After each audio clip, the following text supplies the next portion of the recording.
Ahora sí, bienvenidos, bienvenidas a los que están acá, a los y las que lo vayan a ver luego grabado, este encuentro que va a estar disponible libremente en YouTube. Bienvenidos al primer encuentro de este taller del ciclo de talleres de lecturas dialécticas. Es el tercer taller que hacemos. Otros lo hice acompañado de un compañero, Pedro. Esta vez lo estoy armando yo solo. El primer taller fue sobre el capítulo sexto inédito del Capital. El segundo taller fue sobre 4 ensayos de Eval Ilienkov. Y en este tercer taller de ese ciclo de talleres de lectura guiada, estamos proponiendo trabajar un texto pionero de un filósofo ampliamente desconocido en el mundo occidental y a mi criterio injustamente desconocido en el mundo occidental, que es el filósofo soviético Mikhail Alexandrovich Lifshitz. En este primer encuentro vamos a hacer algo que no hago por lo general en los talleres. Los talleres son mm, un espacio mucho más relajado, si se quiere. Ustedes, la mayoría de ustedes participó de los cursos o de algún curso de los que yo dicto, como el de Lukács, como el de pensamiento dialéctico. Y en esos cursos, básicamente, yo hago una exposición muy larga y hay un breve espacio para intercambios. En estos talleres la idea es invertir esa relación. En estos talleres la idea es que leamos colectivamente el texto y que el centro de la actividad esté puesto en el intercambio y en la participación de los y las cursantes. Así que es muy importante que ustedes se animen a preguntar, se animen a comentar, se animen a opinar, se animen a intervenir y que en la medida de lo posible prendan la cámara, que eso es muy bueno siempre para verse la cara, y poder intercambiar y tener un espacio de construcción colectiva de conocimiento y de comprensión, asimilación e interpretación de un texto.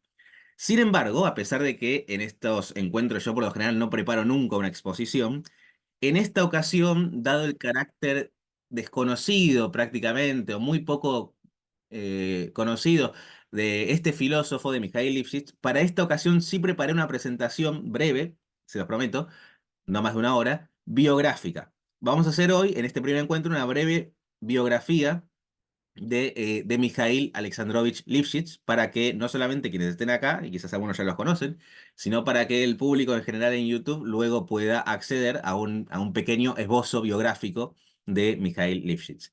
Hay en inglés un excelente documental subido en Vimeo, yo se los compartí, sobre la vida de Lifshitz, pero lamentablemente está solo en inglés, así que vamos a hacer un aporte audiovisual para tener una biografía, una breve biografía en español de la vida de Mikhail Lifshitz. Voy a ir compartiendo pantalla para hacer esta presentación, pero no sé si antes alguien quiere hacer alguna pregunta. Tengo algunos comentarios más, pero los voy a ir diciendo ahora. No sé si alguien tiene alguna pregunta sobre este taller, sobre la modalidad. Quizás antes de pasar a cuestiones más elevadas y más interesantes, habría que hacer un breve comentario de cuestiones más prosaicas, por ejemplo, la cuestión del pago de este taller, ¿no? Porque lamentablemente en esta sociedad todo se transforma en una mercancía y uno para vivir tiene que vender una mercancía, sea su fuerza de trabajo, sea un servicio, sea un producto, algo hay que vender para poder vivir. En este caso, yo lo hago con estos cursos. Ustedes ya tienen en el mail que les mandé los medios de pago y los precios. Había un descuento que corría hasta el día de hoy, si pagaban el total por adelantado, y corre hasta que termine el día de hoy. Y cualquier cosa, cualquier dificultad, me escriben. Ustedes saben que mi interés es que todo el que quiera pueda hacer estos talleres, pero bueno, se agradece realmente mucho el esfuerzo que yo sé que todos los que pagan este curso hacen. Sé que aquí no hay nadie que viva del trabajo ajeno, y si lo hay, en buena hora que esté estudiando marxismo, como hacía Federico Engels, pero sé que no hay nadie aquí que viva del trabajo ajeno, que todos se ganan lo que tienen con su esfuerzo y sé lo que cuesta a veces en estas circunstancias económicas pagar un curso así que les agradezco mucho su esfuerzo y espero que sea retribuido debidamente. Vamos a tener 7 encuentros a lo largo de 2 meses. El día sábado 25 de mayo es feriado nacional en Argentina y no va a haber encuentro. Vamos a respetar ese feriado nacional de mi país. Eh, o sea que nos vamos a ver hoy, nos vamos a ver el sábado que viene, el otro sábado no, y luego vamos a retomar. Serían 7 encuentros entre mayo y junio. Los encuentros van a quedar grabados, todos ustedes los van a recibir, este va a estar publicado libremente en YouTube, el resto los van a recibir como video privado de YouTube para que ustedes puedan acceder cuando quieran. Además de los encuentros grabados y de los encuentros en vivo, digámoslo así, Todos los cursantes cuentan con una breve bibliografía optativa complementaria. Son textos, algunos de Mikhail Lifshitz, muy recomendables a mi criterio, muchos de ellos inéditos todavía, algunos son traducciones mías inéditas, que esperemos que se editen pronto. Y otros textos son clásicos de la literatura clásica alemana, ¿no? Kant, Hegel, Schiller, son grandes obras clásicas. Y luego algunos fragmentos de clásicos del marxismo, Marx, Lenin, Lukács, ¿no? También, que fue amigo de Lifshitz, como vamos a ver ahora.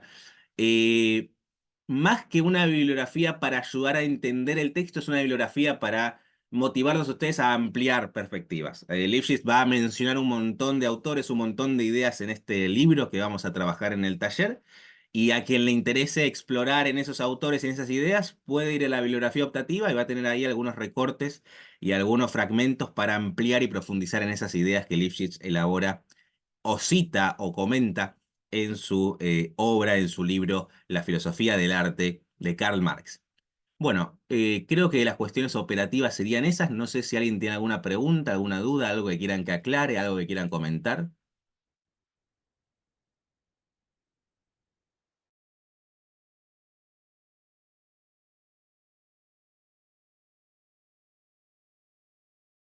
No se escucha.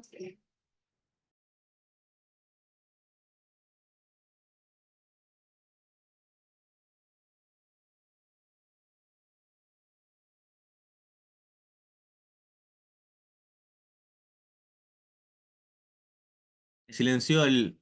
¿Ahora me escuchan? Ahora sí. Se había, no sé qué toqué, que algo se me silenció. Bueno, bien. Si no hay nada más, entonces vamos a arrancar con la presentación. Me escucharon todo lo que dije antes, ¿no? Lo bloqueé el sonido mucho antes, porque ya ahora me agarró en la... No, se escuchó, se Ah, escuchó. bien, bien, bien. Perfecto, perfecto. Tan mal no lo hice entonces. Bien, vamos a arrancar entonces con la bibliografía de Mikhail Lifshitz. Un breve esbozo biográfico de nuestro autor, que para mí es un pensador realmente excepcional, y espero que a ustedes también les parezca un pensador motivante. Y si no están de acuerdo con él, al menos que los motive a reflexionar. Mikhail Lifshitz vive entre 1905 y 1983, vive unos 78 años. Él va a nacer en 1905 en una ciudad ucraniana, ¿no? Parte del Imperio Ruso, ¿no? Una pequeña ciudad que es Melitopol, en una familia relativamente humilde, de profesores, pero relativamente humilde, ¿no? Una familia no de profesores, de maestros, de campesinos, una familia humilde. Ese mismo año en Rusia, 1905, es un año decisivo en la historia de Rusia y en la historia de Europa, porque en 1905 estalla la primera revolución de masas en Europa, la revolución de 1905, decisiva para comprender el derrotero de Rusia y también de Europa en ciertos sentidos, ¿no? Tenemos toda la influencia de esa revolución en Polonia, que también estaba dividida en parte del Imperio Ruso, y los trabajos de Rosa Luxemburgo sobre eso. Obviamente las polémicas de Lenin, de Trotsky, de los mencheviques, de los bolcheviques en el proceso revolucionario ruso. Es el momento donde aparecen por primera vez los soviets, que son órganos de poder popular, digámoslo así, de poder obrero y campesino, que se forman espontáneamente y configuran una especie de germen de un Estado distinto al Estado capitalista o al Estado zarista de Rusia, ¿no? Es una experiencia decisiva, la de 1905, que va a forjar algunos de las precondiciones que harán posible luego la revolución de 1917. Lifshitz posteriormente, ahí lo tienen ustedes de niño, va a decir, me dieron a luz entre la revolución y la contrarrevolución, ¿no? Él va a estar signado su vida por este momento primigenio que obviamente se va a resignificar con el paso del tiempo, ¿no? 2 años después, hablando de fenómenos significativos para el Lifshitz maduro, 2 años después, Pablo Picasso inicia una revolución en el arte, digámoslo así, con ese cuadro que ven ahí, que son Las señoritas de Avignon, que es una obra pionera y protocubista, ¿no? Se puede fechar aquí el principio del cubismo. Algunos años después, en 1914, Duchamp, Marcel Duchamp, presenta lo que ustedes ven ahí, que es un secador de botellas, ¿no? Lo presenta como una obra de arte, iniciando el movimiento dadaísta, que luego va a tener diferentes reversiones y modificaciones, una de ellas muy importante para el pensamiento críticamente asumida, ¿no? Del pensamiento de Lipschitz-Maduro, que es el arte pop, ¿no? Todo el pensamiento posterior de Mikhail Lipschitz, especialmente a partir de mediados de los 20, como vamos a ver a continuación, va a estar signado por la crítica de este movimiento estético que nace al mismo tiempo que él se está convirtiendo en una persona consciente. Gran parte, por no decir el centro de su crítica, está vinculado a la crítica del arte moderno, o mejor dicho, a la crítica del imperio del capital, a la crítica del imperio de la sociedad moderna sobre la producción estética. Ese mismo año, 1914, comienza la que será conocida en ese momento como la Gran Guerra, luego cuando no haya una segunda será conocida como la Primera Guerra Mundial. Ese dictum de Rosa Luxemburgo de que habrá socialismo o habrá barbarie, ¿no? Parece hacerse realidad, o se hace realidad, en el peor de los sentidos. Hay una barbarie. Lenin va a hablar en ese periodo de una destrucción de la civilización occidental tal como la conocemos bajo el imperio de las ametralladoras, de los tanques, de las trincheras y de los intereses del capital monopolista. En febrero de 1917 estalla en Rusia nuevamente la revolución. No me voy a poner a hacer aquí historia de la revolución rusa, tema súper complejo, no viene al caso del detalle, cada uno tendrá su interpretación. En febrero estalla la revolución rusa, se vuelven a formar los soviets, vuelven los bolcheviques exiliados en Europa. Lenin pasó gran parte de su vida adulta exiliado en Siberia o en Europa. Se forma una dualidad de poderes y tras un complejísimo proceso político, con avances, retrocesos, con maniobras, con acuerdos, con compromisos, con muy difícil de sintetizar, los bolcheviques producen o lideran o organizan, como diría Lenin, una segunda revolución, la Revolución de Octubre, que en realidad fue en noviembre, porque el calendario ruso de la época era distinto.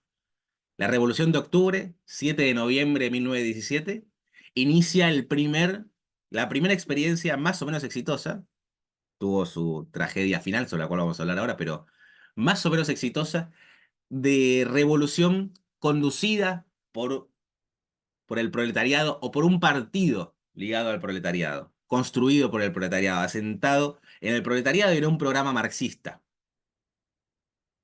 El joven Lipschitz va a comenzar su vida consciente en este periodo. Para 1917 él tenía 12 años, más o menos a los 12, 13 años uno empieza a tener cierta conciencia. Gran parte de su vida él va a ser no, toda su vida él va a ser un ferviente comunista, un ferviente revolucionario, y gran parte de su vida él va a estar afiliado al Partido Comunista Bolchevique y luego al Partido Comunista de la Unión Soviética. Obviamente no a los 12 años, un tiempo después. Ese mismo año, ese mismo 1917, Marcel Duchamp presenta lo que ustedes ven ahí a la derecha, ¿no? La Fuente, una de las obras de arte más importantes, sin duda, del siglo XX, que consistió en nada más y nada menos que un migitorio firmado con un seudónimo, como ustedes ven ahí, y puesto en una galería que había prometido no rechazar ninguna obra de arte. Y Marcel Duchamp decide presentar un migitorio, a ver qué pasa. Pongo estas dos imágenes, la de Lenin y la del migitorio, y a Lipschitz, ese joven niño casi Lipschitz, porque me parece que es una forma de expresar el drama que enfrenta este sujeto y que va a estar en el centro de su producción y de su pensamiento, y las alternativas que se le plantean. Frente a la destrucción, frente a la barbarie capitalista de la guerra mundial, de la guerra civil en Rusia, como veremos después, del fascismo, ni que hablar, de la Segunda Guerra Mundial, frente a esa barbarie, frente a la barbarie de las armas de destrucción masiva, ahí está esa pintura bastante conocida, muy expresiva de la Primera Guerra Mundial, se llama Tropas de Asalto, algo así, Tropas de Asalto bajo ataque de gas, las primeras que se usan armas de destrucción masiva que podían matar a cientos o a miles de personas con un solo disparo, las armas químicas en ese caso. Frente a esa barbarie, se producen o se presentan dos alternativas. O la negación de todos los valores, digámoslo así, la negación nihilista de la realidad y de la sociedad, representada aquí por la fuente de Duchamp, o la revolución proletaria. Esas van a ser dos como polos que van a estar enfrentados y que Lifshitz conceptualizará como enfrentados en su elaboración posterior. El joven Lifshitz va a vivir 1918, 1919, 1920, 1921, ya un adolescente, va a vivir en primera persona los horrores de la guerra civil, va a vivir en primera persona las disputas políticas y la lucha revolucionaria de ese periodo. Ahí tienen un dibujo, un pequeño dibujo del adolescente Lifshitz, fíjense, es una escena de combate, de guerra, bastante terrible. En estos años él va a leer por primera vez a Lenin, pero para él la revolución, para él el marxismo, para él el leninismo no son una cuestión de los libros. Él lo estaba viviendo, él lo estaba viendo en las discusiones políticas de la calle, en las discusiones políticas de la prensa, en las discusiones cotidianas de su familia, de sus amigos, de sus compañeros. Él creció en este periodo, se hizo una persona adulta en medio de la revolución y la contrarrevolución. En 1922, ya terminada la guerra civil, y con 17 años se va a mudar a Moscú, la capital de la República Soviética, y su intención es convertirse en un artista. Él, antes que filósofo, quería ser un artista. Y de hecho, toda la vida va a ser un buen artista. Aunque hay pocas cosas que conocemos de él, las que conocemos son realmente valiosas. Al principio, hay un movimiento ahí con algunas sutilezas. Él se aproxima primero al arte de una visión realista e ingenua, si se quiere. Él venía de una familia cuasi campesina, de maestros rurales, mm, pobre. Primero se aproxima con una visión ingenua realista. Intenta incorporarse al Jutemás. El Jutemás es el equivalente soviético de la Bauhaus. Ustedes conocen la Bauhaus, es uno de los centros de la vanguardia alemana de principios del siglo pasado. El Jutemás es la institución, el centro, la Bastilla, digámoslo así, del vanguardismo ruso del periodo soviético. Una institución que promovía las artes fuertemente hegemonizada por el vanguardismo. Lifshitz al principio va a ser rechazado de la institución, él va a asimilar las ideas del vanguardismo y posteriormente, en 1923, va a ingresar como estudiante y luego será profesor al JUTEMÁS, como estudiante de artes plásticas. Ahí ustedes tienen a la derecha una foto editada del Jutemás que estaba en ese edificio de estilo neoclásico. Sin embargo, el contenido de la institución era todo menos neoclásico, ¿no? Por supuesto, estamos hablando de el vanguardismo ruso de principios del siglo. Sin embargo, poco después de ingresar al instituto, de comenzar a estudiar, de asimilar las ideas del vanguardismo, nota de color, toda su vida, si ustedes buscan las fotos, en el archivo de Lifshitz, el archivo personal que dejó él después de fallecer, él tiene un montón de carpetas donde ponía las notas que le llegaban, la gente que escribía, sus propios apuntes y demás, muchas veces con títulos irónicos y demás.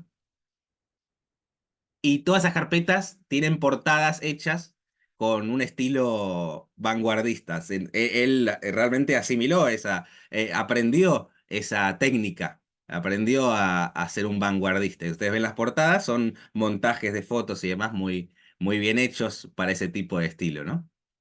Sin embargo, a pesar de que él asimiló esas técnicas y las comprendió prácticamente, él va a comenzar a polemizar cada vez más con sus docentes.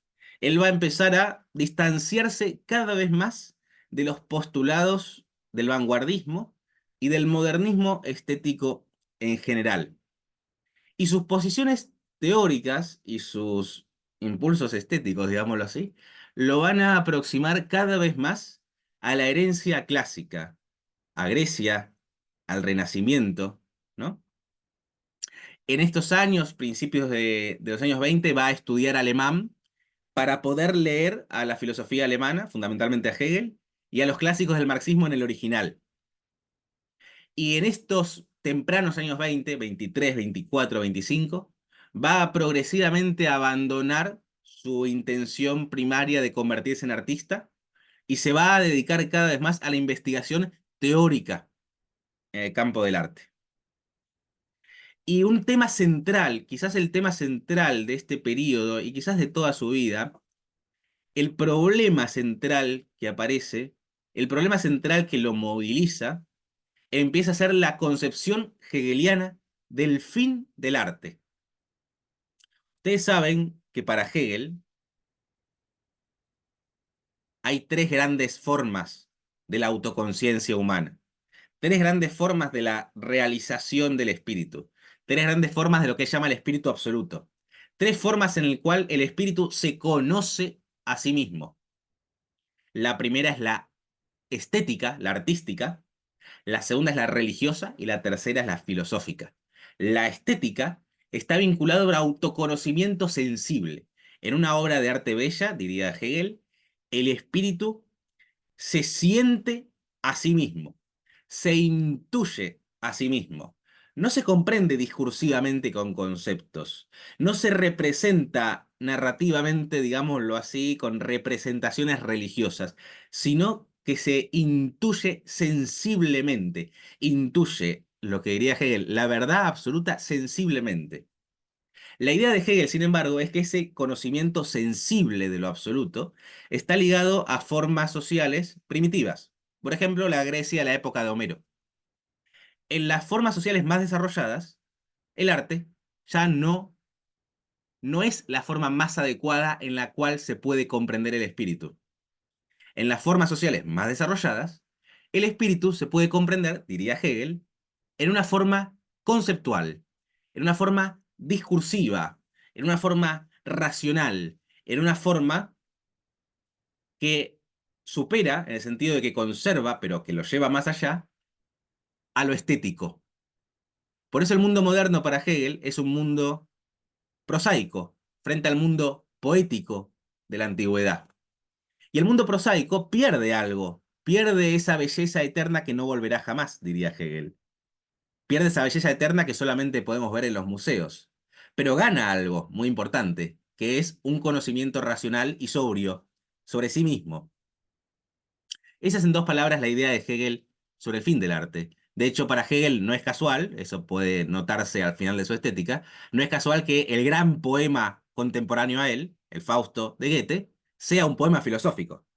Un poema que va tendiendo a la filosofía, sigue siendo estética, sigue siendo poema, pero es un poema que está en tensión con la filosofía y el pensamiento conceptual. El capitalismo es para Hegel hostil al arte. El arte ya no tiene lugar en el capitalismo. Las, las figuras singulares, personales, las personas que hicieron posible los grandes florecimientos estéticos, no pueden entrar con su ingenuidad y su primitivismo en esta sociedad del desengaño, de lo prosaico, del escepticismo. Y sin embargo es un gran progreso para Hegel eso, porque es el conocimiento racional sobre la realidad, el conocimiento sobrio sobre lo que somos como seres humanos. Esto es, somos espíritu, diría Hegel. Marx comparte algunos aspectos de esta posición de Hegel, pero no todos, y su punto de vista es radicalmente distinto. Algo de eso vamos a ver en este taller con la filosofía del arte de Karl Marx. Y el tema que se le plantea a Lifshitz es el siguiente. Hegel decía que con el capitalismo termina el periodo estético de la humanidad. El socialismo, que Hegel nunca intuyó como posible ni racional, puede o debe significar un renacimiento de un nuevo periodo estético de la humanidad. El socialismo, el comunismo, unas relaciones sociales desfetichizadas, unas relaciones sociales humanas, unas relaciones sociales cuyo fin sea, como decía Marx, el desenvolvimiento libre de la individualidad libre humana, individuos libremente asociados. Puede, y más aún, debe significar un renacimiento estético? A mediados de la década del 20, Lifshitz pensaba que sí. En sus memorias, Lifshitz va a resumir de este modo a la génesis de su pensamiento y de su evolución personal. Dice Mikhail Lifshitz: ¿en dónde hallo al verdadero punto de partida y a la principal situación que define mi vida? Lo pondría de esta manera: la situación de un gran cambio social. Un cambio que no es la negación de los logros culturales de la humanidad, sino su restauración, la negación de la negación. Esta idea quizás es el centro de toda la concepción filosófica, no solamente estética, filosófica de Lifshitz, de que la revolución, de que ese gran cambio social que él está experimentando y por el cual él lucha junto a millones de otras personas, no es una mera negación del pasado. Por el contrario, es el capitalismo, es la sociedad moderna la que niega la herencia cultural, estética, filosófica, científica, espiritual de la humanidad, construida durante miles de años de esfuerzo de lo que Hegel llamaba el recuerdo y el calvario del espíritu. El capitalismo es la negación. La revolución es la negación de esa negación, la recuperación para la humanidad, la recuperación para la masa del pueblo, para la masa de la gente, la universalización de lo que antes era un monopolio de unos pocos, la difusión de lo que antes era privilegio de algunas capas sociales. La difusión de las capacidades intelectuales, estéticas, morales, éticas que con su esfuerzo cientos, miles, millones de personas han construido con décadas, siglos y milenios de trabajo intelectual y manual. La revolución no es una negación del pasado. La revolución es la negación de la negación. Esta es la idea central, quizás, de todo el pensamiento filosófico de Mikhail Lifshitz.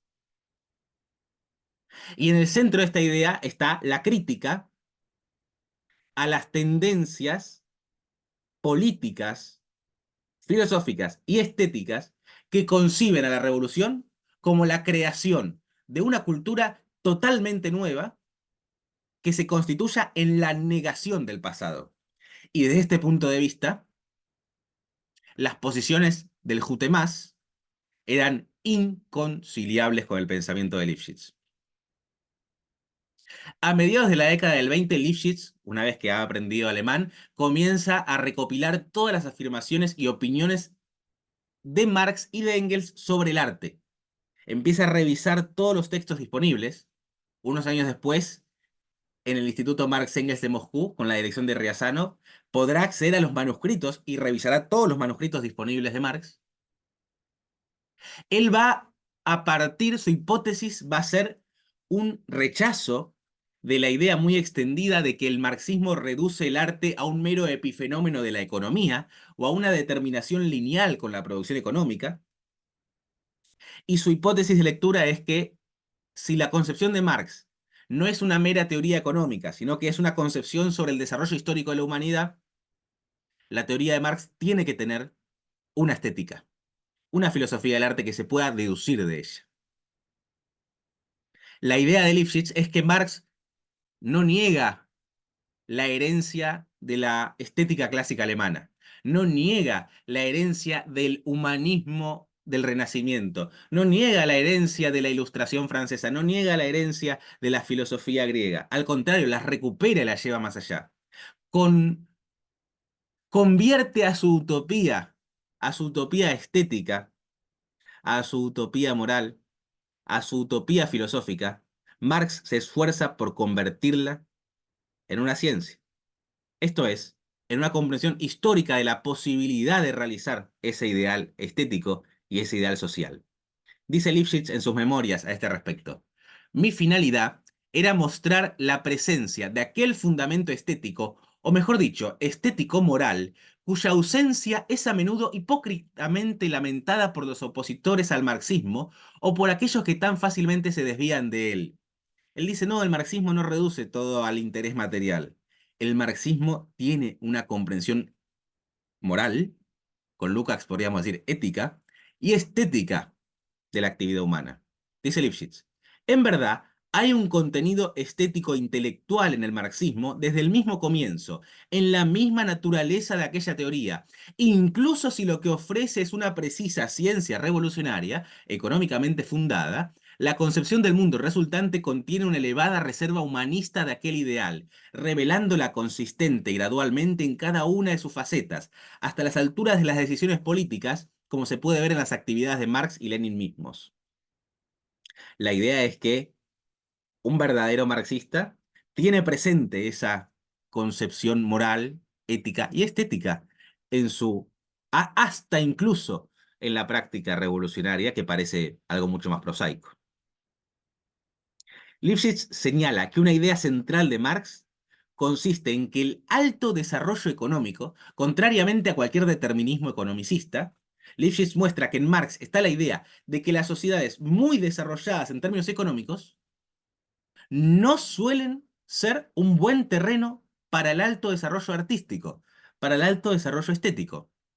Por el contrario, las sociedades muy desarrolladas económicamente, especialmente la sociedad capitalista, que sin duda es mucho más productiva que la Atenas clásica o que la Florencia de la época de, de Dante o de Brunelleschi, de que esta sociedad mucho más capaz, en términos productivos, es un terreno tremendamente infértil y hostil a la producción estética. A partir de este momento, a partir de este estudio, a partir de la segunda mitad del siglo, de la década del 20 para Lifshitz, el modernismo en todas sus diversas vertientes, que él estudiará, criticará y comentará con mucho detalle en muchas obras, será para él una expresión, una manifestación, una protesta, una revuelta, una revuelta impotente, digamos. Él va a usar la imagen de la revuelta de los esclavos que se rebelan reforzando sus cadenas, contra el carácter o expresión del carácter alienante de la sociedad moderna. Sin embargo, los años 20 en la Unión Soviética eran probablemente el peor momento y el peor lugar para expresar estas ideas. En ese momento predominaba en filosofía y en estética, en Moscú y en las instituciones soviéticas del período, predominaban las posiciones filosóficas de Abraham de Borim y en el campo estético de teóricos como Fichte y Preversiev, con los cuales Lifshitz polemizará en más de una ocasión. Y predominaban las posiciones modernistas y vanguardistas. En estos años 20, vanguardistas, modernistas, negativos, de una explosión de negatividad, digámoslo así, en el pensamiento y en el arte, y en la filosofía y en la política. Lifshitz no tiene la mejor idea que defender una restauración de los ideales estéticos del pasado. Toda su vida Lifshitz fue anacrónico, toda su vida cayó a destiempo. En estos años escribe sus primeros textos teóricos relevantes. Dos de ellos son Las opiniones estéticas de Marx y La dialéctica en la historia del arte de 1927. En este último texto dice cosas que quizás pueden resultar muy chocantes. Estamos en un periodo histórico de audacia sin límites, tanta audacia que alguien puede pararse frente a una clase y decir, por ejemplo, leo, a despecho de las frases ordinarias de nuestro siglo, la belleza absoluta existe, así como existe la verdad absoluta. Esta se constituye de una retahíla de casos de belleza no absoluta, a semejanza de cómo la verdad absoluta se conforma de una retahíla de errores relativos. O por ejemplo, en otro pasaje de este texto dice que el relativismo es dialéctica para idiotas. Es un texto muy fuerte. Y obviamente, en medio de el jutemás, estas ideas no pueden no pueden prosperar de ninguna manera. En 1924 fallece Lenin, que si ustedes leen los trabajos donde Lenin habla sobre literatos o sobre arte, Lenin tiene ideas muy similares a las de Lifshitz, casi idénticas, porque Lifshitz de hecho elabora sus ideas a partir de Lenin. Lifshitz se inspira no solamente en Marx, sino también en Lenin, especialmente en el último Lenin, que hacía mucho énfasis en que la revolución no es una mera negación, sino que debe recuperar la herencia construida por la humanidad en el pasado. Les recomiendo especialmente, por ejemplo, el discurso de Lenin a las juventudes comunistas, creo que es de 1919, donde Lenin hace mucho énfasis en esta idea. Pero cuando fallece Lenin, que era uno de los principales, digámoslo así, dique de contención frente a las tendencias modernistas y de pura negatividad con la herencia estética, su concepción, la concepción de Lifshitz, y que era también la de Lenin, empieza a ser rechazada como un gran compendio de prejuicios burgueses y conservadores y hasta medio aristocráticos. Bueno, lógicamente el Jutemás era el peor lugar para sostener tales ideas, y Lifshitz, que había llegado a ser profesor de esa institución, se ve obligado a abandonar el Jutemás. En este contexto y hacia finales de los años 30, Lifshitz va a ser acusado de ser un derechista en las cuestiones estéticas. En este periodo ser acusado de ser un derechista no era una mera discusión polémica, sino que podía acarrear consecuencias personales, económicas, hasta físicas. No, no, no es que la represión y la violencia en la Unión Soviética llegó solamente con Stalin. Ya hacia finales de los años 20 había una situación complicada y realmente la revolución fue un periodo complejo, por decirlo lo menos. En 1929, tras abandonar el Jutemás, por, por invitación de el importante comunista y dirigente en el ámbito cultural de la URSS, Anatoly Lunacharsky, el Lifshitz se incorporará en 1933 a la Academia Comunista, pero antes, en 1929, después de abandonar el Jutemás, él va a incorporarse al Instituto Marx-Engels, luego el Marx-Engels-Lenin, bajo la dirección de David Riazanov. Lifshitz va a trabajar en este instituto entre 1929 y 1933 y allí va a dar dos pasos fundamentales en su evolución intelectual y personal. El primero es que va a acceder a los manuscritos de Marx, como les comenté antes, para seguir y profundizar su estudio sobre la estética de Marx. Y el segundo es que va a conocer a un húngaro exiliado en 1930 en Moscú, que es Georgi Lukács. Lifshitz y Lukács a partir de este momento van a trabar una amistad que va a durar toda su vida. Ambos van a intercambiar correspondencia, que lamentablemente está muy poquita traducida al español, muy poquita, lamentablemente, aunque hay un volumen entero de correspondencia entre ellos en ruso.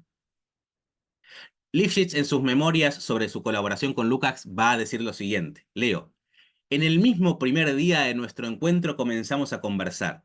Al principio con cautela, luego cada vez con más pasión y cuando nos dimos cuenta había pasado el día entero. Comprendimos inmediatamente que concordábamos en mucho o que nos complementábamos el uno al otro y rápidamente sentimos una gran simpatía recíproca. Comenzó el período de nuestros coloquios moscovitas que duraron un decenio entero. Lukács, recordando su encuentro con Lifshitz, va a decir que es la primera vez y la única vez en su vida que entabla un diálogo con un intelectual tanto más joven que él, sin que siquiera aparezca la idea de que pueda haber una relación de maestro-alumno. Cuando Lukács llega a Moscú, él tiene 45 años. Es un filósofo reconocido a escala europea y quizás mundial. Había publicado El alma, las formas y teoría de la novela. Había sido discípulo de Max Weber y de Georg Simmel. Había publicado Historia de conciencia de clase y había sido dirigente de la Comuna húngara. Había sido parte del Comité Central del Partido Comunista Húngaro en el exilio. Había polemizado con Deborín, con Zinoviev y con toda la plana mayor del Partido bolchevique de la Internacional Comunista en Europa, como su polémica con Bukharin. Lifshitz en 1930 tenía 25 años y no lo conocía nadie. Y sin embargo, Lukács encontró en este joven a un colega y no a un alumno. Algo tenía que tener. Y de hecho, 8 años después, Lukács va a dedicar una de sus obras más importantes, El joven Hegel, se la va a dedicar a Mikhail Lifshitz con veneración y amistad.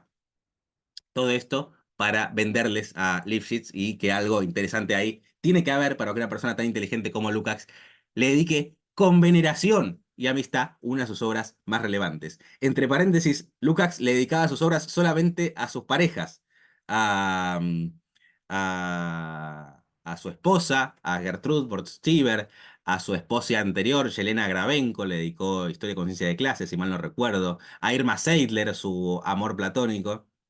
Que yo sepa, el único libro que le dedicó a un amigo fue El joven Hegel a Lifshitz. En 1933, Lifshitz publica, ahí tiene el original, la antología Marx Engels sobre el arte.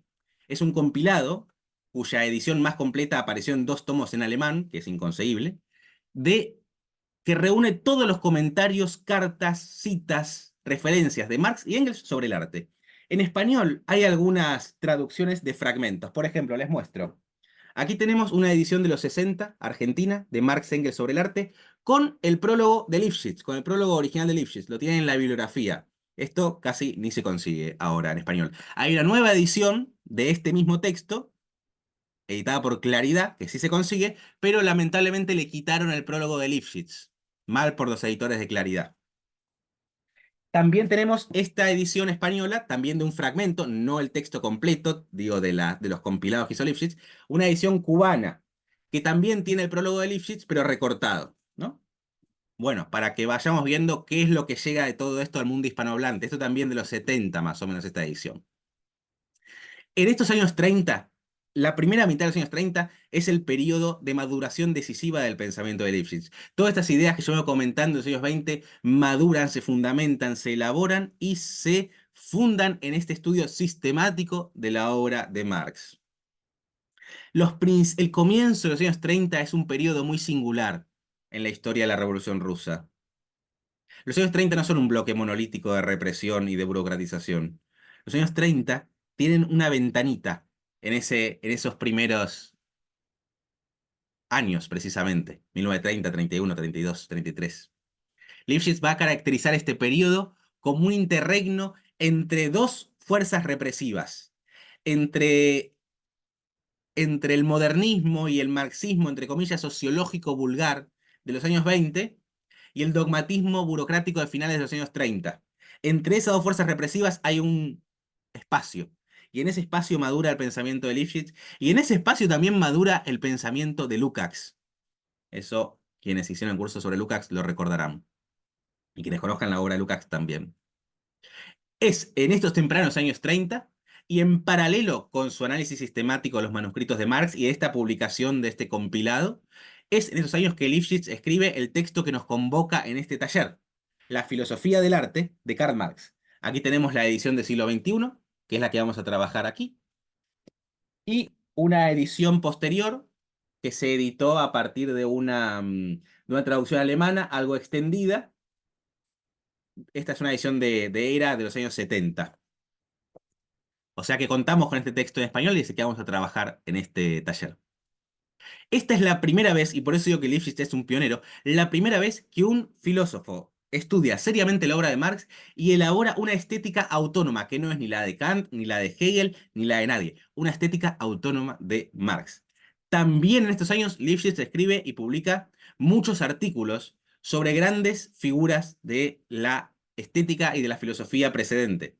Escribe sobre Winkelmann, escribe sobre Denis Diderot, escribe sobre Lessing, escribe sobre Jean-Baptiste Vico, escribe sobre Hegel, escribe sobre Goethe, escribe sobre Belinsky, escribe sobre una cantidad de pensadores, porque su intención era reconstruir, recuperar del pasado a la línea que llevó a Marx, a la cadena, digámoslo así, a esa herencia que conduce al pensamiento de Marx.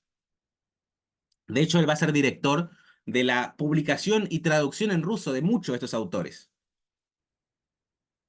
A partir de 1933, Lifshitz forma parte de la revista Literaturnych Kritik, Crítica Literaria, que se va a publicar hasta 1940 cuando va a ser cerrada por las instancias superiores del Estado soviético.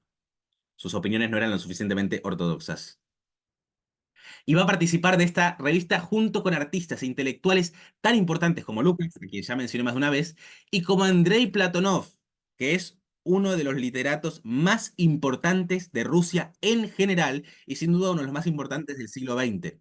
Andrei Platonov, un literato que está siendo traducido al español recientemente, en las últimas décadas tenemos sus obras traducidas al español. Les recomiendo, si quieren comprender a los años 30, lean a Andrei Platonov, un gran literato, amigo personal de Lukács y de Lifshitz y colaborador en Literaturnych Kritik, que era sin duda uno de los órganos, eh, eh, una de las revistas más ricas en términos teóricos de Moscú en ese periodo. En esta revista, Lifshitz va a desarrollar su polémica contra la sociología vulgar. ¿Qué es la sociología vulgar? En dos palabras, la idea de que toda producción estética es en realidad, y toda producción intelectual y espiritual, es en realidad la manifestación de fuerzas sociales inconscientes. De que en realidad somos todos marionetas de nuestra posición social. De que lo que hacemos es hablar nuestra posición social. Entonces el trabajo del científico es estudiar cuál es la posición social del intelectual. Si vemos a un artista, lo que nos debería interesar es cuál es su posición de clase y ahí vamos a tener cuál es su valor estético. Lifshitz va a ser un crítico durísimo de esta posición y la va a rechazar de plano. Si les interesa ese debate, lo pueden encontrar en el anexo de este libro, de esta edición, que tiene además de la filosofía del arte de Karl Marx, literatura y marxismo, una controversia, un compilado de artículos donde está la polémica de Lifshitz con la sociología vulgar. Este libro, esta edición del siglo XXI, es producto de una traducción del inglés de los dos libros que ustedes ven ahí, de The Philosophy of Art of Karl Marx y Literature and Marxism, que fueron publicados a finales de los años 30, 1938, en Nueva York. La edición del siglo XXI los reúne a ambos en un solo volumen. En la segunda mitad de los años 30, la política cultural de Stalin pareciera, pareciera aproximarse a las ideas de Lifshitz. Se reivindica el realismo, se rechaza el modernismo y el vanguardismo. Todo esto se hace con una cuota importante de violencia y de brutalidad. Y sin embargo, Lifshitz no solamente no es reconocido, había sido rechazado por los modernistas de los 20, ahora por los supuestos realistas de los 30, Lifshitz no solamente no es reconocido, sino que es acusado de no ser suficientemente ortodoxo, e incluso se lo acusa de ser un seguidor de Spengler, de Oswald Spengler y de Friedrich Nietzsche. Obviamente todas acusaciones totalmente infundadas. Lifshitz es un pensador absolutamente singular e incómodo para cualquier comprensión simplista, chata, vulgar del marxismo, ya sea para el modernismo sociológico de los 20 o para el burocratismo manualesco de los 30.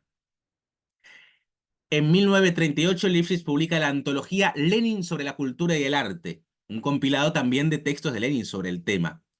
Y este mismo año sale en Nueva York la filosofía del arte de Karl Marx, que durante décadas y décadas fue lo único que el mundo occidental tuvo de la obra de Lifshitz. A partir de 1938, con el terror de los juicios de Moscú y demás, la actividad intelectual de Lifshitz queda parcialmente detenida. En el 41 la Alemania nazi invade la Unión Soviética. Lifshitz con 36 años parte como voluntario a la guerra en la flotilla del Dnieper, que es un río de Rusia, hay una flotilla de la Armada rusa. Él parte como voluntario a la guerra en esa flotilla. La flotilla es derrotada y destruida. Lifshitz debió escapar escondiéndose tras las líneas enemigas durante algún tiempo hasta que logró reencontrarse con sus compañeros. En la foto de la izquierda lo pueden ver justo después de ser rescatado, todo harapiento y mal plantado, pobre hombre. Se salvó de casualidad de haber sido asesinado por algún pelotón de fusilamiento del ejército nazi. Lifshitz va a alcanzar el rango de capitán, ahí lo ven a la derecha con su uniforme militar. Después de la guerra, una vez concluida la guerra, desmovilizado Lifshitz, él dice en unas memorias, me encuentro como en el fondo del mar y veo hacia arriba y veo una gran capa de agua turbia sobre mí. Él estaba como desplazado, casi que parecía olvidado en los círculos intelectuales de Moscú y de Rusia. Es un periodo complejo, es un periodo gris en muchos sentidos. Ese paisaje que ven ahí fue pintado por Lifshitz en 1952, a pesar de que él era un teórico, conservaba todavía su amor por la pintura y el arte como producción propia. Fíjense lo sórdido del paisaje. Expresa una época, casi desértico. Entre 1938 y comienzo de 1950, Lipschitz va a permanecer casi fuera de la escena intelectual. En 1948, recién va a poder defender su tesis que había quedado en suspenso hacia principios de los 40 por la situación política y por la guerra, y va a obtener el grado de candidato a doctor en ciencias filosóficas. En el sistema soviético, antes de doctor, está el grado de candidato a doctor, que sería en realidad lo que en Occidente es doctor, y el doctor sería el postdoctorado. Detalles burocráticos. Con la muerte de Stalin en 1953 y el deshielo de Khrushchev, Lipschitz va a aparecer nuevamente en escena con un artículo polémico, duramente polémico. Se llama El diario de Marieta Yaguinian. Marieta Yaguinian era una literata rusa de los años 30, 40, muy vinculada al poder político, a la posición dominante del poder político en la Unión Soviética. Y Lipschitz va a publicar este artículo crítico en la revista teórica más importante de la URSS en aquel momento, que era Novi Mir. El ensayo es una crítica satírica de la literatura estalinista y burocrática y de su falso realismo, de su grandilocuencia vacía. Las reseñas oficiales van a condenar a Lipschitz por supuestamente nihilista, por antipatriótico, por snob, y por este texto Lipschitz va a ser expulsado del PECUS, al que va a regresar 2 años después, en 1956. Sin embargo, a partir de este momento va a permanecer en un relativo silencio durante más o menos 10 años, publicando solamente algunos artículos, algunos de los cuales están aquí en este libro, en este compilado que salió recientemente en español. La democracia de masas y la lucha por la libertad es el título que le pusieron, es un compilado. Algunos artículos de Lipschitz de los años 50 están aquí en este trabajo. Son más que nada artículos políticos. Critica al Vaticano, critica la política de la socialdemocracia, es interesante. Pero son textos menores comparados con sus grandes producciones. En este periodo, en los años 50, por recomendación de Lukács, Ilienkov y Lipschitz se van a conocer. Eva Ilienkov es producto de una segunda generación de pensadores marxistas en Rusia, nace en 1924, 20 años después que Lipschitz. Hacia los 50 él era un joven filósofo, bastante destacado en el ámbito intelectual de Rusia de la época, y junto a unos compañeros estaba traduciendo el ruso El joven Hegel, de Lukács. De hecho, un fragmento de eso va a salir traducido al ruso, traducido por Ilienkov. Y con la excusa de preguntarle por la traducción de las palabras Entfremdung y Entäußerung, sobre la cual habló ayer nuestro compañero Diego, con esa misma excusa, por esas palabritas, Ilienkov le escribe a Lukács, le escribe una carta. En realidad el tema era escribirle a Lukács. Ilienkov quería contactarse con Lukács. Y Lukács le responde, le aclara la duda sobre la traducción y le dice que estaba sorprendido de por qué le escribe a Lukács en Budapest si en Moscú hay una persona, hay un hombre que podría haberle ayudado perfectamente. Fíjense cómo había quedado olvidado Lipschitz en estos 50, que Ilienkov no sabía que tenía en la misma ciudad al pensador amigo personal de Lukács, Mikhail Lipschitz. Y Lukács le dice, vayan a verlo a Mikhail Lipschitz. Y a partir de ese momento, no sé la fecha exacta, pero a partir de los años 50 aproximadamente, Lipschitz, Mikhail Lipschitz y Eval Ilienkov, sin duda dos de los filósofos más importantes de la Unión Soviética, aunque no tan reconocidos en ese periodo como debían haberlo sido, filósofos sin duda marginales frente a las posiciones oficiales, van a entablar una amistad que va a durar hasta el trágico suicidio de Ilienkov en 1979. Hacia principios de los 60, en medio de una tendencia mundial, y en la URSS también, cada vez más señalada de la juventud y de la intelectualidad joven, hacia el modernismo, hacia el arte moderno, son los 60, ¿no? El rock and roll, el arte pop, ¿no? En medio de esa tendencia mundial y también influyente en la URSS, Lipschitz va a volver a escribir y va a volver a publicar. Esta vez el objeto de su crítica no va a ser el falso realismo conservador del estalinismo, sino la revuelta o la falsa revuelta del arte moderno. En 1966, Lipschitz publica su texto más radical, su texto más audaz y su texto más polémico, el manifiesto ¿Por qué no soy un modernista. Si con el diario de Marieta Yaguiñán se había ganado el odio de los conservadores y del filoestalinismo, con este texto se va a ganar la enemistad absoluta de la intelectualidad liberal que hace los años 60 empezaba a germinar en Rusia. Una de las primeras líneas del texto dice, leo, una traducción propia. Entonces, ¿por qué no soy un modernista? ¿Por qué la más remota alusión a tales ideas en el arte y la filosofía despierta mi protesta más sentida? Porque para mí el modernismo se halla ligado a los hechos psicológicos más oscuros de nuestro tiempo, entre ellos el culto del poder, el goce por la destrucción, el amor por la brutalidad, la sed por una vida inconsciente y la obediencia ciega. Lifshitz se pregunta, ¿por qué en esta sociedad desarrollada los artistas encuentran más estéticamente significativo un migitorio que una escultura de un cuerpo humano? No es una crítica superficial, no es un rechazo de gustos, no es un tema de gustos. A mí me gusta el rock and roll, qué sé yo. No es un tema de gustos, es un tema de comprender el fenómeno social. Y en los casos más extremos es más claro. Esa es una idea que tenía Platón, ya que en los casos extremos es más claro ver el problema, ver la cuestión, la pregunta. ¿Por qué una lata de sopa como la que puso Andy Warhol en medio de un museo podía ser una obra de arte de repercusión a escala mundial? ¿Qué pasa en esta sociedad que prefiere figuras toscas, con material crudo, que rechaza las sutilezas del chiaroscuro, que rechaza las sutilezas del esfumato? ¿Qué pasa con esta sociedad?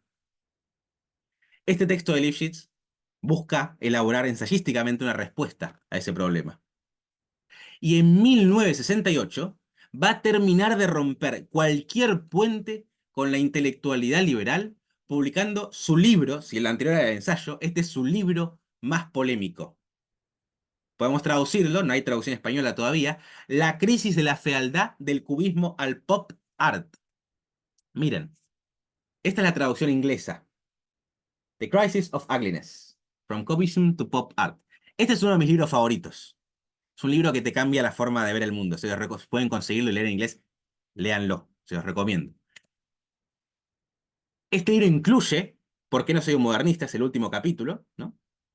Pero incluye toda una parte mucho más amplia y mucho más elaborada de su crítica al modernismo en general, a partir de algunos casos paradigmáticos. Ahí ustedes ven la cubierta original que tenía la pintura de Pablo Picasso de Naturaleza Muerta, y a la derecha el libro que tenía en la portada esa pintura de el artista abstracto Vasily Kandinsky. Esta es una crítica radical. Algunos la consideran la crítica más radical al que haya existido en el siglo XX, al proyecto estético del siglo XX, y va a rechazar por igual cualquier tentativa de crítica a la sociedad burguesa desde el punto de vista del vanguardismo y del modernismo. La idea es que esa es una falsa revuelta. Es la revuelta de los esclavos que se rebelan reforzando sus cadenas. Es una expresión que usa Lifshitz en más de una ocasión. Este es el peor momento que se le podría haber ocurrido a Lifshitz para publicar esta obra. 1968, Mayo francés. 1968, Primavera de Praga. 1968, florece en Rusia la intelectualidad liberal, que lo último que quiere saber es el pensamiento de un conservador marxista de los años 30. Lifshitz va a aparecer emparentado con los tanques soviéticos invadiendo Checoslovaquia. Lifshitz no tenía nada que ver con eso, pero era anacrónico. Solzhenitsyn, cuyas primeras obras Lifshitz, así como Lukács, habían elogiado, y de hecho Lifshitz ayudó a que se publiquen las primeras obras de Solzhenitsyn, ahora lo tildaba Lifshitz de fósil marxista. Lifshitz va a responder diciendo que es mejor ser un fósil marxista que ser un fósil que defiende la restauración monárquica. En los años 70, Lifshitz va a publicar múltiples artículos y libros que solamente lo alejarán más y más de la intelectualidad soviética, que cada vez más explícita o implícitamente estaba rechazando el marxismo, en pos del positivismo o en pos de otras tendencias, pero rechazando el marxismo. En el 73, con el texto Karl Marx, el arte y el ideal social, Lifshitz va a obtener finalmente el grado más que merecido de doctor en ciencias filosóficas. Ese texto está traducido al español recientemente aquí, en este grueso volumen publicado por los compañeros de editor en Ecuador. De hecho, algunos fragmentos de La crisis de la fealdad están también traducidos al español aquí. Tiene algunas erratas el libro. Tengan presente eso, algunas erratas de impresión. Ilienko va a formar parte del jurado que va a darle el doctorado a Lifshitz. Dice Ilienko, cuando le toca el veredicto: en lo que respecta a la cuestión de la adjudicación a Mikhail Alexandrovich Lifshitz del grado académico de doctor en ciencias filosóficas, esta cuestión, pienso, tiene un carácter puramente formal, puramente de procedimiento, y discutir todavía si el autor merece o no este grado en el caso dado, denotaría poner en duda no la calidad del trabajo en debate, sino los criterios y medidas con base en las que este grado académico es conferido en los muros de nuestro instituto.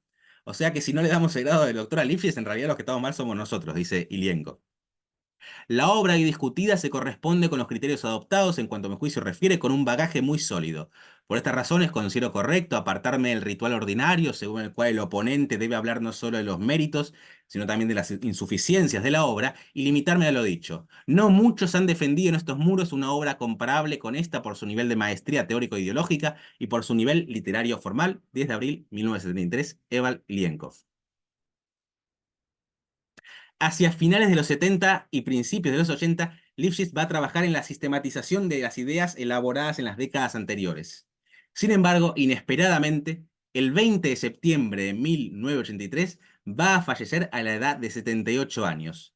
Gran parte de su obra va a ser publicada post-mortem y otra parte aún más grande sigue aún inédita en los archivos de su casa en Moscú. Si en su vida las publicaciones aparecían en los momentos menos adecuados, menos oportunos, la publicación póstuma de sus obras en la década del 80 significó el paroxismo de lo anacrónico. En medio de la perestroika y el glasnost, lo último que quería el público soviético era el trabajo de, como él mismo se llamaba, un hombre de los años 30. En 1984, 86 y 88 se publicarán 3 volúmenes, los tienen ahí, en ruso, de sus obras escogidas.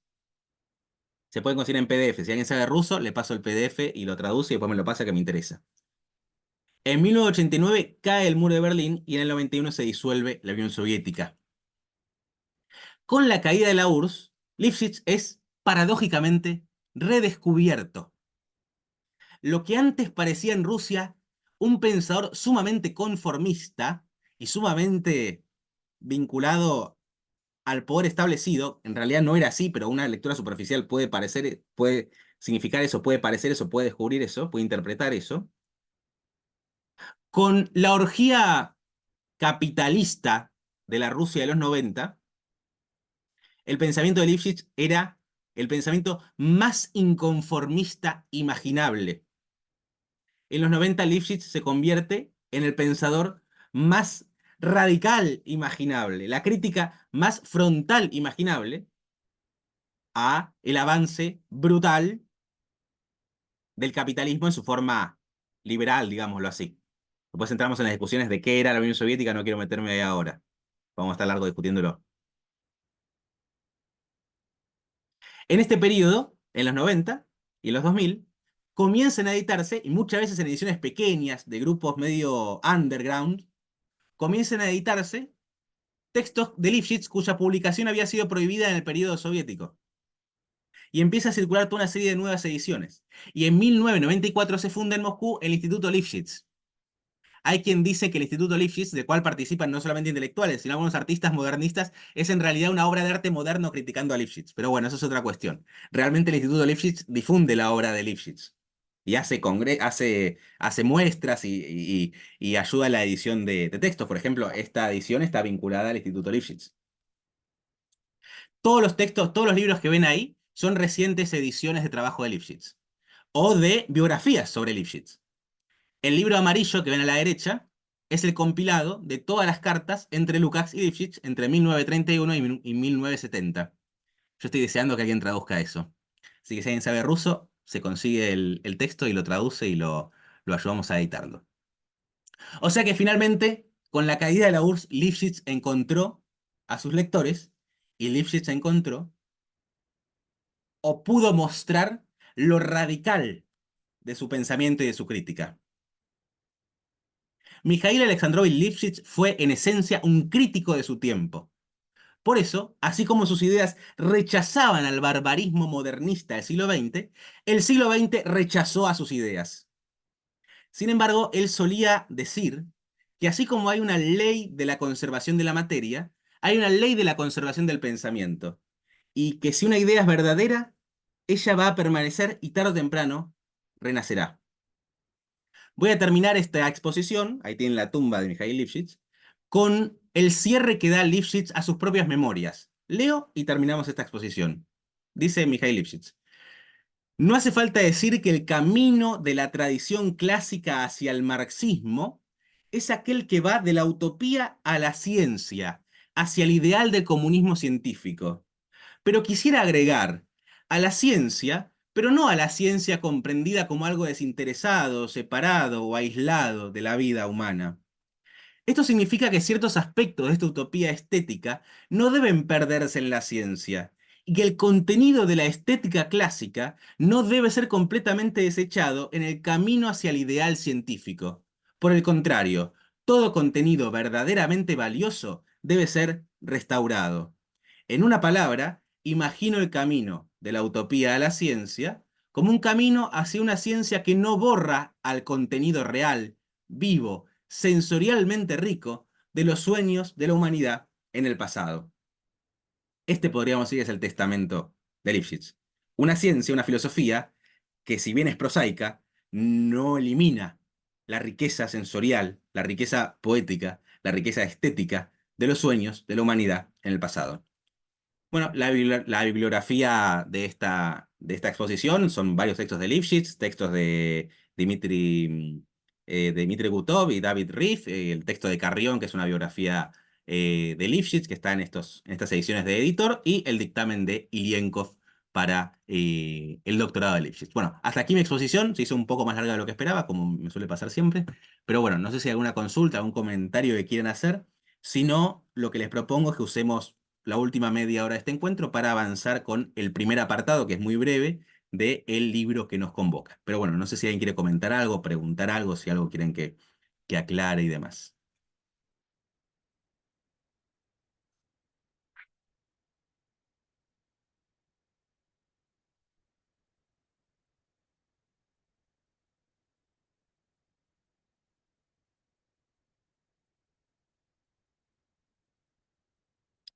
Si no hay ninguna opinión, que obviamente siempre es bienvenida, podríamos arrancar con la lectura. Díganme ustedes qué les parece, ¿eh? A partir de este momento esto va a ser mucho más un ping-pong que una exposición mía. Lo de recién va a ser una excepción en este taller. O sea, no va a volver a pasar, a eso voy. Bueno, no, arranquemos entonces. Bueno, muy bien. Les propongo, ustedes tienen el PDF, o si no el libro físico, como prefieran tenerlo, como lo tengan, y les propongo arrancar directamente desde el texto de Lifshitz, que es el capítulo que dice La filosofía del arte de Karl Marx, o sea, saltarnos el prefacio que en el PDF, estoy refiriéndome a la página, ya les digo,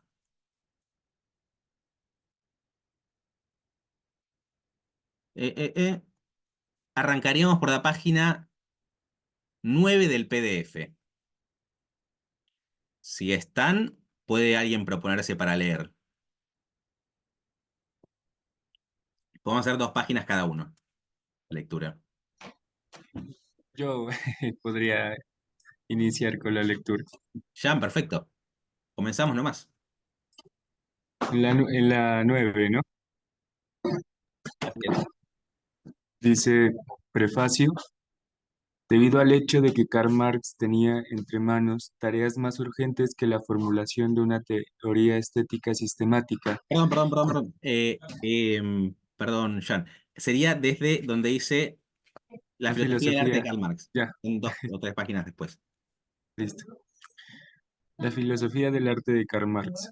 Karl Marx, el máximo pensador y líder del movimiento revolucionario de la clase obrera, nació en una época en que el interés había empezado ya a desplazarse del arte y la literatura hacia la economía política y la sociología.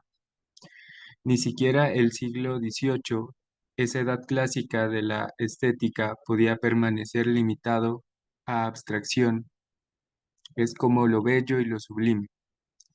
Como fondo de discusiones puramente estéticas sobre el papel del genio, el valor del arte o la imitación de la naturaleza, empezaban a insinuarse, con insistencia cada vez mayor, los problemas prácticos del movimiento democrático burgués.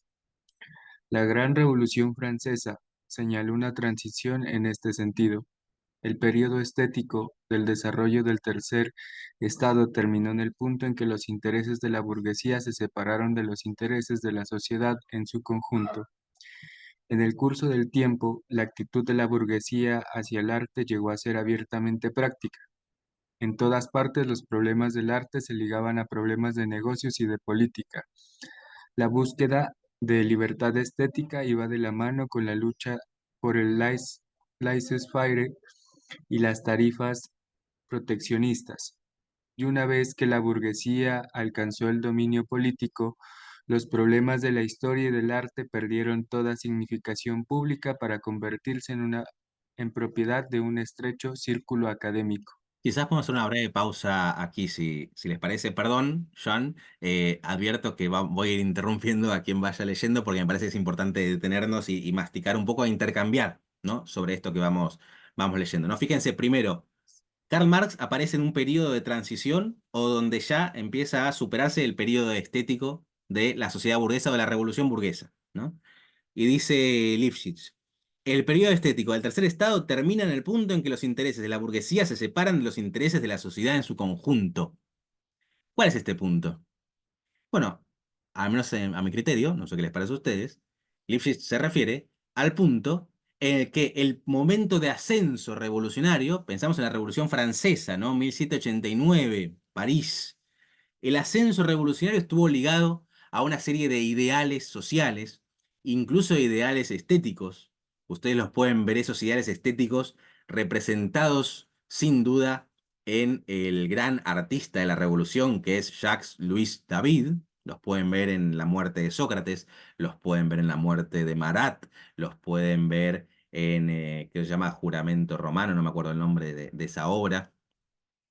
Hay una cantidad importantísima de obras de Jacques Louis David que muestran ese ideal estético del periodo revolucionario. ¿En qué momento termina o declina el periodo estético de la revolución?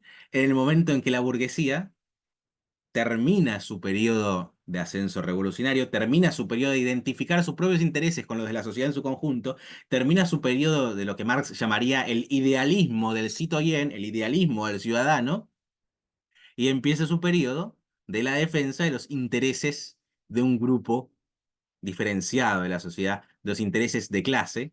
Empieza el periodo del realismo prosaico del hombre privado, del realismo prosaico del burgués.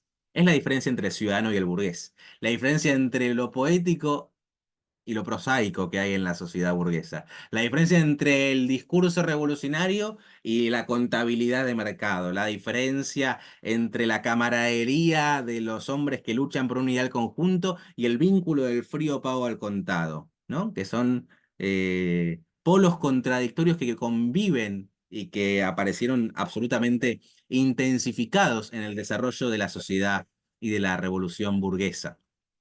No sé si alguien quiere agregar algo, consultar algo, alguna otra observación en este sentido. Si no, continuamos leyendo.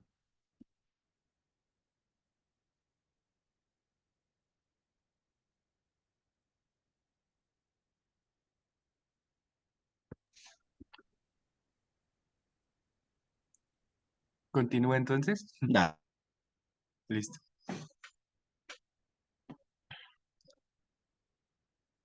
Fue en esa época que se inició el movimiento revolucionario independiente del proletariado. A la clase trabajadora no le interesaba el desplazamiento del interés social de la poesía a la prosa. Por el contrario, cuanto antes la Revolución Bella fuera sucedida por una fea, como solía decir Marx, cuanto antes se pudiera despojar a los intereses materiales de los encantos superficiales de ilusiones democráticas, más cerca se estaría del objetivo final del movimiento proletario. Los fundadores del marxismo buscaban el secreto de la explotación de la clase obrera en la economía de la sociedad burguesa, y fue en la conquista del poder político, en la dictadura del proletariado, que hallaban los medios de su emancipación. Así, la doctrina del papel histórico del proletariado como sepulturero del capitalismo y creador de la sociedad socialista pasó a ser el rasgo distintivo de la visión de Marx, el contenido básico de lo que era, naturalmente, su teoría económica. El periodo estético terminó con Goethe y Hegel. Vamos a hacer una breve pausa aquí porque quizás me gustaría preguntarles a ustedes para motivar un poco el intercambio, porque ya me aburro escucharme a mí mismo. ¿Por qué piensan que Lifshitz dice que Marx sostenía que era necesario pasar de una revolución bella a una revolución fea? Que la revolución proletaria es una revolución fea, no es una revolución bella, no es una revolución poética. ¿Por qué puede ser eso? ¿Qué piensan ustedes?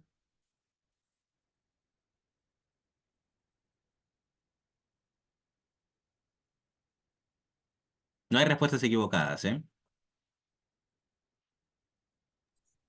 Me parece que con esto se refiere como a pensarlo platónicamente de ese ideal y pasarlo a algo que sea más real, que no, en donde no se pueden encontrar o elevar estas categorías de lo bello, de lo bueno, de lo justo, porque realmente pues eso muchas veces contraria a lo que verdaderamente pasa.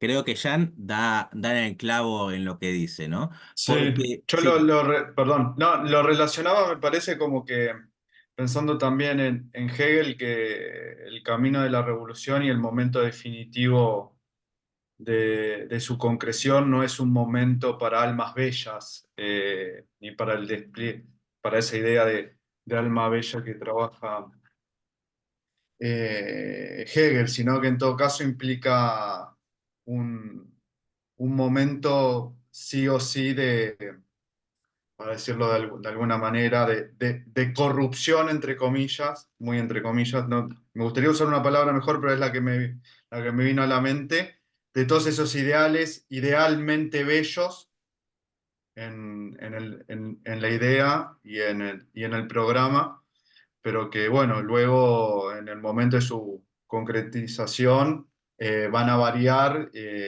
indefectiblemente. una idea mefistofélica, la de Facundo. Sí, Mariana.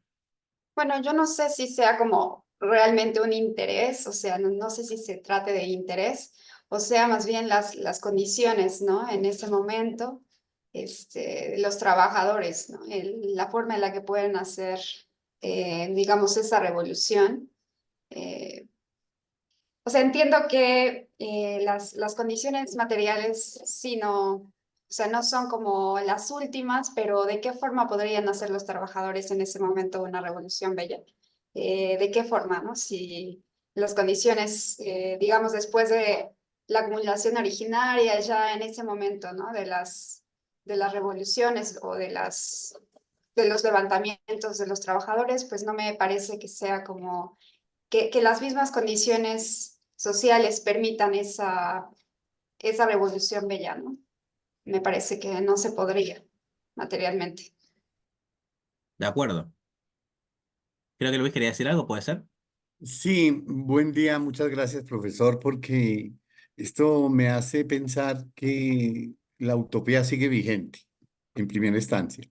Segundo, como decía ayer, la dialéctica se debe bajar a niveles donde la gran mayoría de nuestros o de nosotros, conciudadanos, los que saben leer, los que no saben leer, los que tienen ciertos estudios, en fin, para que esto se apropie y se ponga en el intelecto y en el corazón, como una parte. Lo otro, que sería lo que se está hablando, sería como la materialización de esa revolución. Es decir, pasarlo del plano, como dijeron los compañeros anteriormente, del plano meramente metafísico y allá bonito al duro, al de la realidad, al de la pelea, al de la mirar esa realidad que de pronto no la podemos ver por nuestra falta de conocimiento, por nuestra falta es decir, qué sé yo, de falencias que tenemos y más en esta educación nuestra colombiana que oculta todos estos todas estas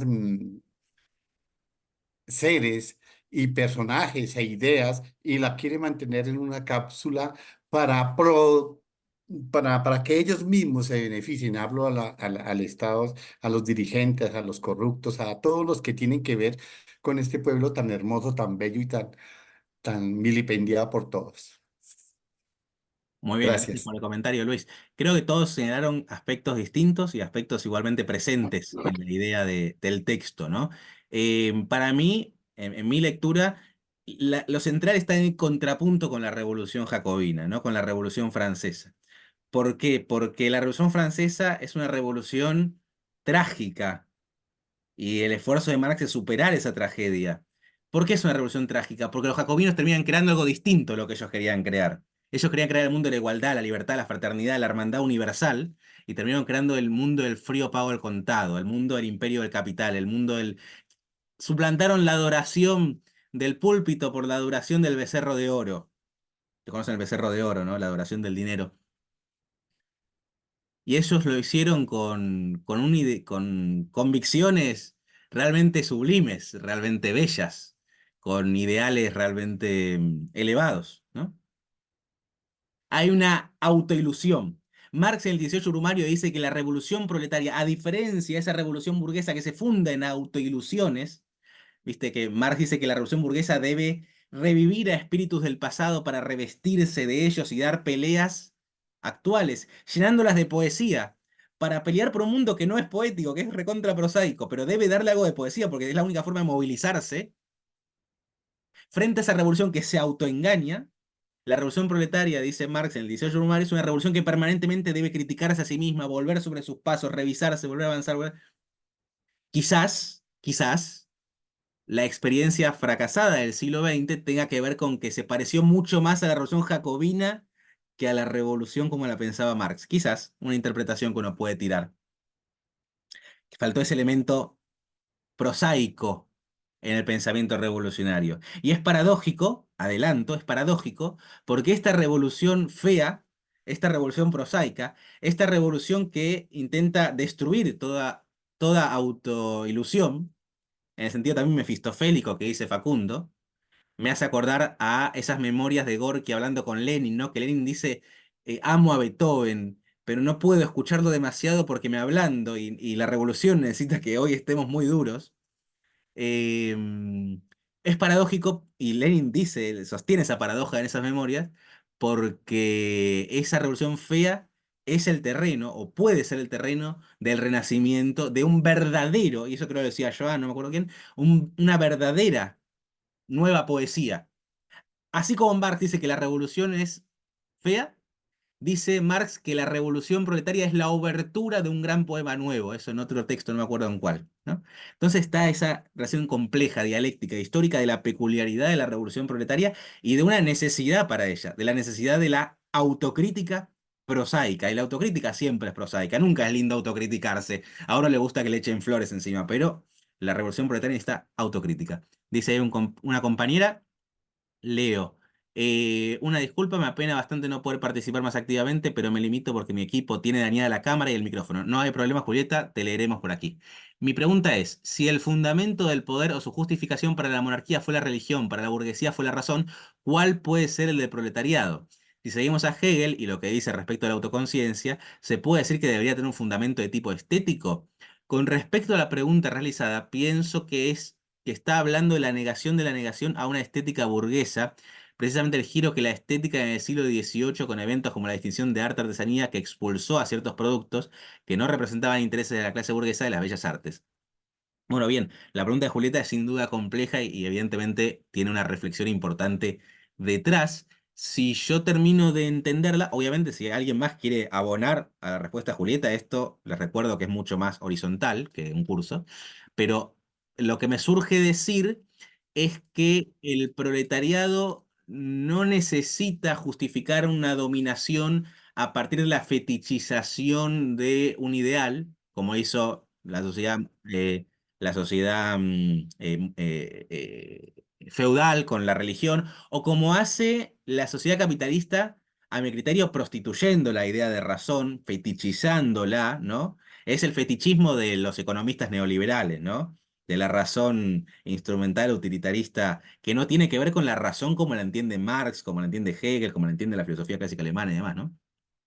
A mi criterio, y tiene que ver esto, me parece, con la idea de la revolución fea, el proletariado, la revolución socialista, la revolución comunista, la emancipación de la humanidad, pongan el nombre que quieran, no tiene por qué construir un nuevo fetiche que justifique su poder, ¿no? Y no tiene por qué jerarquizar la estética sobre la razón ni la razón sobre la estética. Ese es un tema que trabaja Lipschitz en este libro, que trabaja Lucas en su estética, ¿no?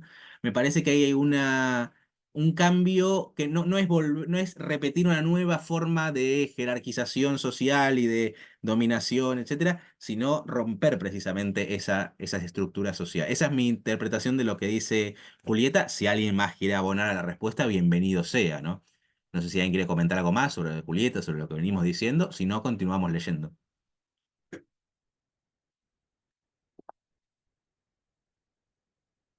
No sé, Julieta, si más o menos iba por ahí la pregunta.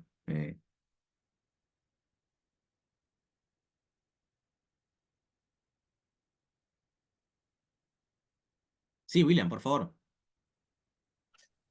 Bueno, muy buenos días a todos. A mí me quedó resonando mucho lo que tú dijiste de la crítica, la autocrítica en los procesos de las revoluciones. O sea, las revoluciones empiezan como un ideal, ¿cierto? Y, y yo pienso que es inevitable que pasen las famosas revoluciones feas.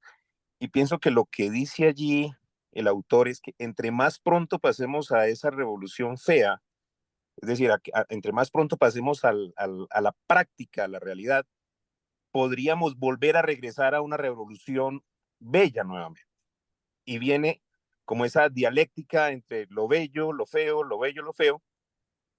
Y me resuena también el tema de lo que tú mencionas, por ejemplo, en una de en la Revolución Francesa, cuando efectivamente arrancan con unos ideales y posteriormente, y me viene a la cabeza Robespierre, por ejemplo, que fue uno de los iniciadores de tal revolución, termina haciendo una purga dentro de los que critican esa revolución fea, que se ha convertido en una revolución fea. Similar, me resuena también lo que pasó en la época de la purga con Stalin, ¿cierto? Que todos los que estaban criticando dentro de esa revolución terminan siendo exiliados o fusilados o sometidos a juicios, y es allí donde esa revolución fea ya no es fea, sino es pervertida. Tal vez era la palabra que Facundo de pronto estaba buscando cuando hablaba de corrupción. O sea, cuando se daña, cuando se pervierte y ya se convierte nuevamente pues, en un totalitarismo. Entonces, esa dicotomía en las revoluciones, ¿cómo la resolvemos y cómo hacemos para que quienes están dentro de la revolución y la critican no sean condenados o a la muerte o al exilio o simplemente a ser ninguneados, como se utilizan pues hoy en día esas palabras? Entonces, esa parte es lo que quisiera comentar al respecto de ese fragmento, pues. No, es muy interesante la intervención y la reflexión y creo que hay un núcleo de verdad en lo que decís, William. Un solo comentario y le dejaré la palabra a Facundo. En realidad quiero decir un par de cosas más, pero voy con esto brevemente.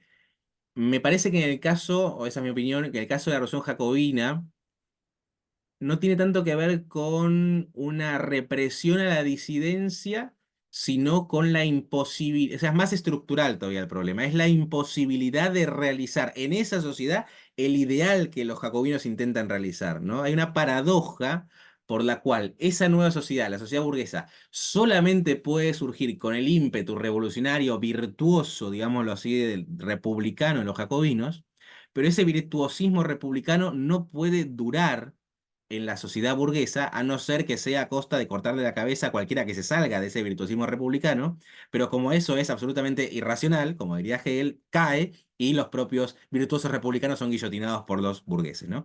Es una dialéctica muy compleja y me parece que no tiene tanto que ver con una cuestión de disidencia, sino con una cuestión de la misma lógica que hace posible la revolución y de la sociedad que esa revolución hizo posible. Tema bastante complejo. Sí, Facundo, por favor. Un poco lo que me hacía también pensar los intercambios es que también puede estar jugando un poco aquí la idea de la fealdad o de lo feo también como un momento de verdad, del momento bello o de la belleza. También pensando en esa idea de que lo falso puede ser un momento de verdad, de lo verdadero también, pensando en Hegel. Porque si pensando en Lukács, pensando en Marx, como seguramente estaba pensando Lipschitz al escribir esto, si nosotros consideramos que la realidad objetiva tiene una prioridad ontológica, una prioridad sobre la idea o sobre la conciencia, sobre el programa político, sobre la proyección de lo que quiero realizar, toda concreción, digamos, va a ser dañada, va a chocar inevitablemente con las barreras que pone la realidad objetiva y concreta, pero sin ese choque, sin esa perversión, sin esa corrupción, sin esa degradación, sin ese momento de fealdad, sin ese error, sin lo que sea, no, potencialmente no se puede desplegar y abrir el momento bello. Por eso después, viste que dice, cuanto antes se pudiera despojar a los intereses materiales, los encantos superficiales de ilusiones democráticas, más cerca se estaría del objetivo final. Es decir, cuanto antes podamos enfrentar ese momento de fealdad, quizás más cerca podremos estar del momento de belleza o del momento de verdad, de la revolución o del conocimiento, de lo que sea. Comparto plenamente la observación de Facundo, me parece muy profunda y muy atinada. Complementar nada más que hay también un momento de belleza en la fealdad, entre comillas, en el sentido de que la belleza jacobina es una falsa belleza, ¿no? Es un autoengaño. Y el autoengaño y Keats decía, lo bello es lo verdadero y lo verdadero es lo bello, eso es todo lo que tienes que saber, ¿no? Y hay un poco esta idea en estos autores, de que el autoengaño no puede ser algo verdaderamente bello, ¿no? Y que por tanto la única forma de llegar a una verdadera belleza es enfrentándose con ese momento de negatividad, que quizás tiene que ver con lo que decía Facundo, ¿no? El momento de la negatividad. Una negatividad que debe ser negada, ¿no? Por eso la negación de la negación no es quedarse en la negatividad, es avanzar hacia la negatividad para negar esa negatividad, ¿no? Es avanzar una revolución fea para avanzar hacia la revolución bella. Aquí hay un montón de conexiones que se pueden hacer con el Fausto de Goethe, incluso con el Doctor Fausto de Thomas Mann. Quienes hicieron alguno de los cursos conmigo recordarán la cita de Thomas Mann que decía el Doctor Fausto, que bueno, que él en vez de dedicarse a construir un mundo, en vez de dedicarse a la ardua tarea prosaica, a construir un mundo que permitiera la obra bella, se tiró a construir la obra bella en un mundo que no la permite, ¿no? Y eso es la tragedia del arte moderno, ¿no? Bueno, me parece que ahí está dando vuelta esta cuestión. Fíjense en esta idea en apariencia sencilla de la revolución fea, todo lo que pudimos sacar, ¿no? Creo que es tremendamente potente. Si les parece, terminemos este breve apartado, falta media página, y comentamos y podemos cerrar este primer encuentro. No sé si querés seguir, Joan, o si alguien más quiere ofrecerse para leer esta media página que queda. Sí, puedo continuar. Perfecto, adelante. Listo. Cualesquiera que fuesen las opiniones de los fundadores del marxismo acerca de la creación artística, no podían ocuparse de ella tan extensamente como tradicionalmente lo habían hecho los filósofos del periodo anterior. En cierto sentido, es indudablemente lamentable que Marx y Engels no hayan dejado una interpretación sistemática de la cultura y el arte. Sin embargo, eso solo demuestra que los fundadores de la solidaridad internacional de la clase obrera estaban plenamente a la altura de su tarea histórica y concentraban todo su pensamiento y su esfuerzo en el problema fundamental de la humanidad sufrida y luchadora. El problema revolucionario de Marx y Engels consistía en encontrar los medios para romper con la crítica puramente ideológica del orden social y descubrir las causas cotidianas de todas las manifestaciones de las actividades del hombre.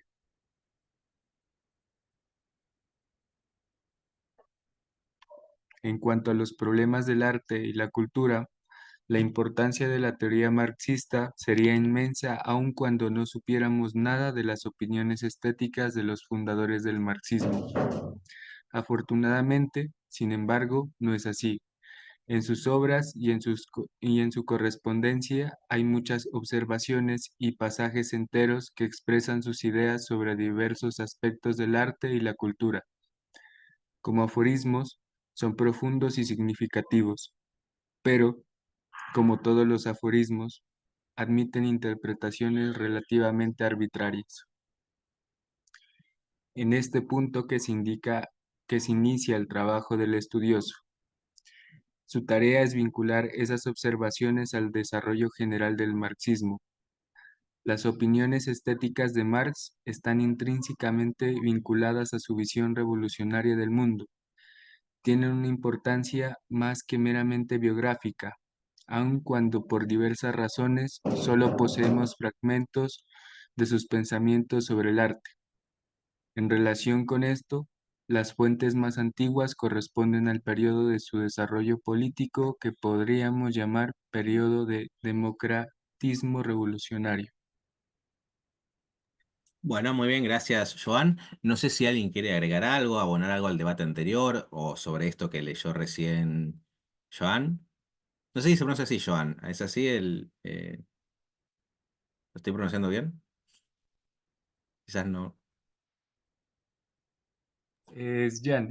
Jan, ok, perdón, perdón. Tranquilo. Jan. Eh, bien, bueno, no sé si alguien quiere agregar algo, abonar un poco al debate, al intercambio, o en función de lo que decía recién. Evidentemente acá está planteado el programa del libro, ¿no? Dice, bueno, Marx tenía, aunque no hubiera comentado, fíjense, aunque no hubiera comentado nada sobre el arte, tiene que haber una concepción estética. Afortunadamente no es así. Marx hizo muchos comentarios sobre el arte y podemos buscar los aforismos, los comentarios, las citas, las referencias.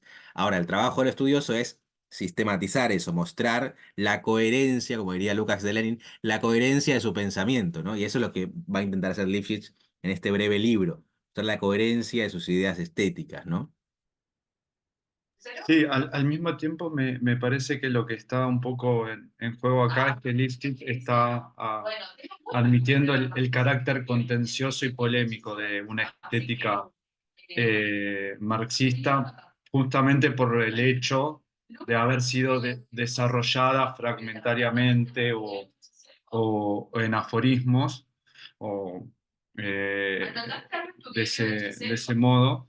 Y entonces que bueno, no, como que no hay forma de desarrollar una estética sin que sea polémica, para decirlo de alguna manera, por más que sea verdadera en términos marxistas, ¿no?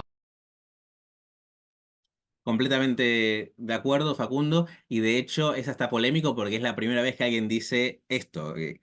A ver, hasta puede sonar en muchos sentidos polémico. Puede sonar polémico desde un punto de vista de un filósofo del arte que dice, no, pero Marx era un economista. Puede sonar polémico desde el punto de vista de un viejo marxista como Franz Menem que dice, no, Marx nunca desarrolló ninguna estética, él estaba ocupado con el capital, tenemos que sacar la estética de Immanuel Kant. Puede sonar polémico desde el punto de vista de un izquierdista de los años 20 en Rusia que diga, no, Marx no va a estar ocupado con esas cuestiones de la filosofía del arte, o ese es el viejo humanismo de Marx, la herencia idealista de Marx hay que rechazar, ¿no? Y Lipschitz se está peleando con todos ellos, ¿no? Incluso a Van la Letter, o sea, antes de que aparezcan algunos de ellos que luego lo rechazarían por humanista y demás, ¿no? Que es a mi criterio es un error. Eh, o sea que sí, evidentemente está justificándose Lipschitz. Y además hay que recordar que este libro aparece con el compilado que él hace de todas las citas, ¿no? Como diciendo, bueno, pará, acá están las citas, ¿eh? No es que las saqué de la nada. Y de hecho la edición alemana son dos volúmenes re gruesos. La primera edición era más fina, ¿no? Eran menos. Después hizo una más ampliada y realmente son una cantidad enorme de textos. Porque hay muchas cartas, ¿no? Donde Marx y Engels, incluso están las famosas cartas que hemos trabajado nosotros del debate Sickingen, ¿no? Que elabora Lukács junto con Lipschitz, 1931. Bueno, largo, etcétera. Sí, Mariana, por favor. Sí, bueno, creo que como dices, me parece que Lipschitz siempre está nadando contracorriente en todo el siglo XX, ¿no? Como que trata de recuperar valores que bueno, yo pensaba, yo tenía la idea de que la clase trabajadora al estar pues realizando su actividad, hasta cierto punto también tenía un lugar, ¿no?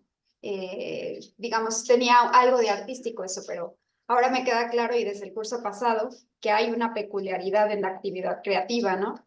Y entonces me parece que si lo puedo llamar así, más que ideales, la actividad y la praxis marxista y, bueno, sobre todo de Marx y Engels, quiero decir, era emancipatoria, ¿no? O sea, el arte, la creación artística no podía estar completa si no participaba la humanidad completa en su creación, ¿no? O sea, no era nada más una cuestión de privilegio, no era esa la mirada, ¿no? No era esa la pretensión. Y entonces, en ello, implícitamente en su quehacer, empezando por la crítica, ¿no? A la economía política, a las relaciones sociales de su momento y bueno, al nuevo, digamos, orden económico, tenía implícito una praxis del arte, ¿no? Que tendría que ser, pues eso, más abarcativa, no sé, donde, digamos, no hubiera una limitación en el privilegio de su ejercicio, ¿no? Completamente, completamente. Un tema siempre presente en Lukács y en Lipschitz, ¿no? Ya que también mencionabas a Lukács por la peculiaridad de lo estético, es el siguiente. En los periodos clásicos, qué sé yo, la Grecia, la época de Sófocles, la Grecia, ni que hablar de la época de Homero, que dicen por ahí que Homero nunca existió, que Homero era el pueblo griego, el gran arte era popular, ¿no? El gran arte, Sófocles, Homero, era popular, lo creaba la gente común. En la sociedad moderna, el arte elevado, sofisticado, e incluso el arte moderno, ¿no? Porque Andy Warhol no lo consume cualquiera, salvo que te compras una cartera o una taza de Andy Warhol, pero no todo el mundo va a las galerías del arte ultramoderno, que además salen millones de dólares esas obras, y se usan para especular financieramente, porque no pagan impuestos, un dato importante en eso. Eh, el gran arte, y estoy hablando ahora no solamente del arte moderno, sino del arte verdaderamente valioso, es un arte de elites. ¿Cuánta gente lee, qué sé yo, La montaña mágica de Thomas Mann? Y poca gente, ¿no? No es el arte popular. Y el arte popular suele ser un arte bastante degradado en términos de sofisticación estética y de riqueza estética. Suelen ser bastante refritos de otras cosas muchas veces, ¿no? Entonces hay una ruptura ahí que produce la sociedad moderna entre los valores estéticos y la masa del pueblo, ¿no? Y un ideal de Lukács y de Lipschitz es reconstruir ese vínculo. Porque además eso no solamente distancia al gran arte del pueblo, sino que además empobrece al gran arte, porque todos los periodos de florecimiento artístico son periodos de participación popular, son periodos de movilización popular, son periodos de, como diría Lukács, de que en la vida cotidiana aparece la historia como algo vivido. Pensemos en principios del siglo XIX, guerras napoleónicas, Revolución Francesa, ese periodo de Goethe, Schiller, Beethoven, Mozart, Walter Scott, Balzac, ¿no? Y podríamos hacer una lista mucho más larga en el arte pictórico, en la Revolución, Jacques Louis David, podríamos hacer una lista muy larga de grandes hitos estéticos que surgen en ese momento de ebullición popular. Una idea central de Lipschitz es el carácter popular del gran arte. El gran arte es popular, no en el sentido de que es consumo de masas o mercancías vendidas para las masas, sino en el sentido de que tiene arraigambre en los problemas, no particulares, no individuales, no de una persona singular, sino en los problemas comunes de un pueblo y eventualmente de la humanidad, ¿no? Ese es también un leitmotiv de la idea de Marx sobre el arte y de la idea de Lipschitz sobre el arte y de la idea de Lukács sobre el arte y el gran arte, ¿no? Lo que Lukács llamaba el gran arte. Sí, William, por favor.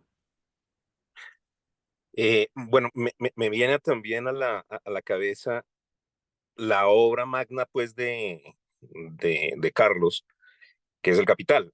Si tú ves en El Capital, hay una estética en la forma en que él escribe, en la forma en que él utiliza todo eso que tú acabas de mencionar, todo ese arte que se popularizó en la época en la que él estaba o antes, y por ejemplo, las referencias que hace al vampirismo, que es la referencia hacia esa, pues ya lo sabemos, hacia la explotación, pero llevado hacia comentarios artísticos. Y cuando tú lees El Capital como una obra literaria, hay una gran belleza y pienso que en esa creación de esa obra de Carlos Marx, que se demoró muchísimo y que pues ya sabemos que iban a hacer muchos más tomos y solamente alcanzó a escribir uno realmente, y los otros dos son compilados, o es el trabajo que hizo Engels, pero allí hay una obra estética en sí. Es decir, si tú lo apartas de esa preconcepción que hay, que no, es que son escritos económicos o cosas así por el estilo, no, él está describiendo toda la sociedad y pues es un estudio histórico también, y todo lo está poniendo allí en el Capital como un componente completamente estético. O sea, la obra como obra literaria es supremamente grande. Y me parece que el hecho de reducirla es solamente economía política o crítica de la economía política, hace que mucha gente no se acerque desde esa perspectiva estética y artística que tiene en sí el Capital. Es decir, la obra como tal, el libro como tal. Completamente de acuerdo, William. Yo ahora agregaría una pequeña nota al pie de lo que decís, diciendo que efectivamente Marx es sin duda uno de los más grandes prosistas de Alemania y de la historia universal, quizás el más grande o de los más grandes, ahí en ese Olimpo, en ese Parnaso. Marx es un lector asiduo de toda la gran literatura occidental disponible. Marx leía o releía todos los años a las tragedias de Esquilo. Esquilo era su dramaturgo favorito. Marx sabía de memoria actos enteros de Shakespeare. De hecho, están las narraciones de sus hijas con que él las recitaba y hacían pequeñas representaciones teatrales en su casa con sus hijas. De hecho, muchos compañeros de militancia lo veían a Marx y decían, ¿qué hace este perdiendo el tiempo con estas cosas medio aburguesadas? Porque no está todo el día con el capital. Y no, es parte de su concepción. Marx leía en el original latín y griego a los clásicos griegos y latinos. Marx cita asiduamente a Dante y a Goethe, al Fausto particularmente, en el Capital. El mundo estético está permanentemente en el pensamiento de Marx, lo cual no debe quitarnos ver que hay una peculiaridad de lo estético que diferencia una obra artística de una obra científica, ¿no? Hay una diferencia que me parece importante ahí. Sin embargo, efectivamente, y de hecho Marx decía, yo no publico mi obra hasta no verla enfrente mío como un conjunto estético, como un conjunto artístico, ¿no? Como una lógica, como una obra de orfebrería frente a mí ya realizada, ¿no? Por eso era también tan complicado que publicar el Capital. Engels le decía, dale, ¿y cuándo vas a publicar el Capital? Decía, no, para, todavía falta este detalle, esta otra cosa, porque era una totalidad orgánica del Capital, ¿no? Y nos hace acordar también al método de trabajo de Goethe. Goethe decía que él mientras escribía el Fausto tenía la idea del Fausto, la totalidad en la cabeza. Cada parte era parte de ese todo. Y Marx tiene una idea similar, que es una idea muy propia de una obra artística. Una obra artística no puede deshilacharse. Incluso las más complejas, las más amplias, las más deshilachadas en apariencia, tienen que tener una unidad interna para que sea una obra artística y no sea una mera descripción de cosas que pasan, ¿no? Pensando fundamentalmente en el ámbito literario, pero lo mismo pasa en el ámbito pictórico. Imagínense una pintura que pinta objetos sin ton ni son, sin ninguna significación, sin ninguna integridad. Bueno, es una obra no bien realizada. Sí, Facundo, por favor. Sí, no, y aparte iba recordando mientras William hacía este comentario, pasajes del Capital, y pensaba que en Marx el arte, pero sobre todo la literatura, no cumple un rol, o no tiene un lugar accesorio, sino que tiene como un momento de verdad, o mejor dicho, cuando cita Shakespeare, cuando cita Goethe, cuando cita Dante, en algunos casos lo cita porque los trae a colación porque entiende que comprendieron mejor los problemas de su época que los economistas clásicos, por ejemplo, de la economía política. Y pienso ahora en el caso de Shakespeare y el dinero, y la cita que hace en El Capital, que ahora no me la acuerdo textual, la tengo que buscar, está también en los manuscritos económicos filosóficos, me parece, cuando trae a colación un pasaje de Shakespeare sobre el dinero y el oro, y ahí plantea que Shakespeare estaba comprendiendo mucho mejor el lugar que tiene en la sociedad capitalista, precapitalista, el dinero, que los economistas clásicos.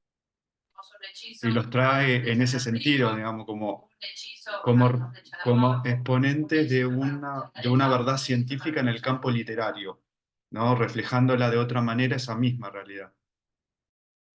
Completamente de acuerdo con Facundo. De hecho, pareciera ser que Facundo está citando lo que va a decir Lifshitz más adelante, porque él va a citar a esas citas que hace Marx de Shakespeare y de Sófocles, ¿no? Por ejemplo, en Antígona, cuando Creonte dice el oro que hace que los mortales le den la espalda a los dioses, ¿no?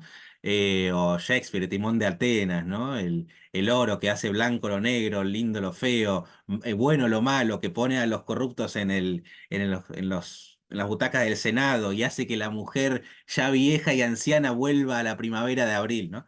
Bueno, todo eso es efectivamente lo que citaba Facundo, que va a aparecer comentado por Lifshitz en esta obra bastante más adelante, porque es cuando aborda el capital, pero efectivamente Marx ve allí una comprensión muy profunda del papel del valor mercantil y del papel del dinero en la sociedad humana, y de cómo es una fuerza disolutoria del resto de los valores, ¿no? Un breve comentario al pie en esto, que va a aparecer en el libro seguramente. Yo en la exposición sobre Lipschitz decía que él es un crítico del relativismo, ¿no? Crítico, que él decía que el relativismo es dialéctica para idiotas.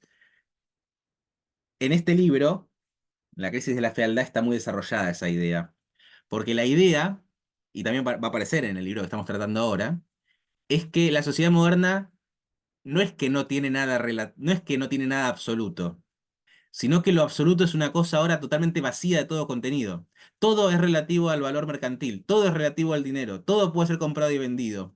En un pasaje del libro que vamos a leer, dice Lifshitz, según las leyes objetivas de la producción capitalista, la máxima obra estética es idéntica a determinada cantidad de abono. ¿Cuántos barcos cargados de abono la sociedad rural nos cambiaría por el David de Miguel Ángel? Sumemos barcos, son millones y millones de dólares y quizás compramos el David de Miguel Ángel o la Gioconda o algo así.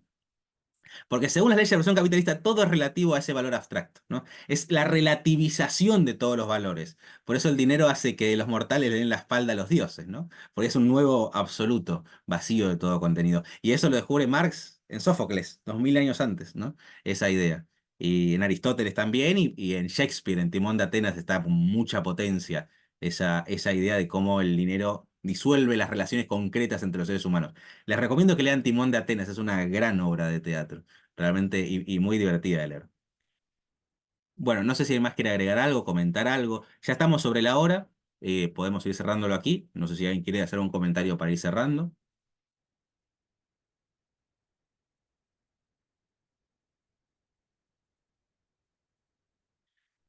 Bueno, siendo así, entonces nos vamos a ver el sábado que viene, mismo horario, y vamos a tratar de avanzar con el primer y segundo capítulo del libro. Vamos a ver cuánto nos da.